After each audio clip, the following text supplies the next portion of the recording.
সময় এই জিনিসটা আমাদের সবার খুবই খুবই খুবই দরকার। আমরা কোনো একটা কাজ করতে পারলাম না, কেন?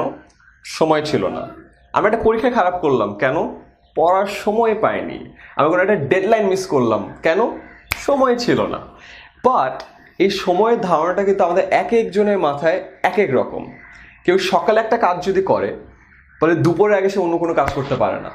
আবার এমনও মানুষ আছে যারা কিনা প্রতি 5 মিনিটকে ইউটিলাইজ করছে। 11:25 একটা কাজ দেয়, 11:30 একটা মিটিং দেয়, 11:35 একটা কল দেয়, 11:40 মেবি সে অন্য একটা কাজ করছে। তো যে সময়কে যতটা বেশি মূল্যায়ন দেয়, সে কিন্তু সময়কে ততটা বেশি কন্ট্রোলে রাখে এবং ততটা বেশি ইউজ করতে পারে।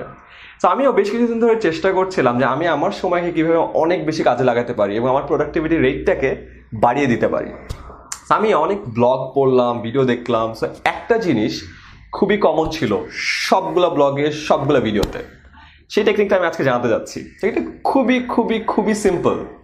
প্রতিদিন রাতে ঘুমানোর আগে আমাদের একটা নোটবুক দরকার এবং এই নোটবুকে পরের দিনে যে কাজগুলো আছে লিখে রাখতে হবে, 1 2 3 4। অনেকে বলতে পারে লিখে রাখার কি দরকার, আমার মাথায় তো আছে। না, লিখে রাখতে হবে। কারণ লিখে রাখলে একটা সুবিধা আছে।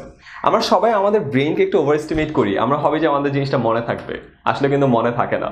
সবাই স্যারের লেকচার বা ম্যাডামের লেকচার শোনার সময় মনে থাকে না যে আচ্ছা এটা তো মনেই থাকবে, নোট করার কি দরকার। বাট আই গেস সবাই পরীক্ষার আগের দিন জিনিসটা ফিল করে যে কোনো কিছুই আসলে মনে থাকে না। সো অলওয়েজ লিখে রাখবা কখন কোনটা করতে হয়। লিখে রাখলে কয়েকটা বেনিফিট আছে। নাম্বার 1, সকালে ঘুম থেকে ওঠার পরে আমাদের সবগুলো কাজ আমার চোখের সামনে ভাসবে।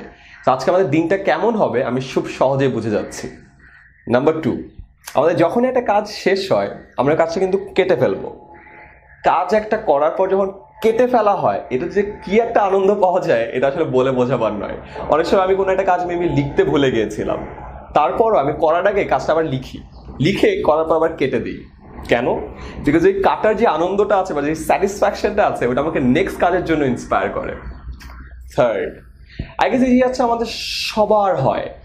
আমাদের অনেক সময় আমাদের আইডিয়া থাকে বা একটা প্রজেক্ট করার থাকে বা মেবি একটা প্রপোজাল থাকে, বাট আমাদের করা হয় না। অনেক দিন পরে আমরা রিগ্রেট করি, আচ্ছা ইউনো হোয়াট, 3 বছর আগে আমার এই আইডিয়াটা ছিল বাট করা হয়নি।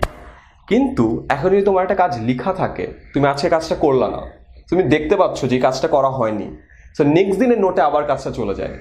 নেক্সট দিনও করলা না, থার্ড দিনে চলে যায়, থার্ড দিন করলা না, ফোর্থ দিন চলে যায়, 10 দিন করলা না। সো 10 নাম্বার বার তোমাকে এই কাজটা রিমাইন্ডার দিচ্ছে যে তোমার তো কাজটা করার কথা ছিল, তুমি তো এখনো করোনি। সো এই যে রিমাইন্ডারটা, এটা তোমাকে আসলে ফোর্স করবে, তোমাকে আরো ইন্সপায়ার করবে যেন এই কাজটা যেন করা হয়ে থাকে। তোমাদের যতজন আছো যাদের কিনা এরকম আইডিয়া ছিল, প্রজেক্ট ছিল যেটা 1 বছর 2 বছর 3 বছরও করা হচ্ছে না, জাস্ট সিম্পল ঘুমানোর আগে পরের দিনের কাজগুলো লিখে রাখার টেকনিকটা যদি তুমি অ্যাপ্লাই করো, প্রোডাক্টিভিটি রেট যেমন তোমার বেড়ে যাবে, টাইম ইউটিলাইজেশনটাও অনেক বেড়ে যাবে এবং 1 2 3 বছরের জমে থাকা প্রজেক্টগুলো নিমেষেই শেষ হয়ে যাবে।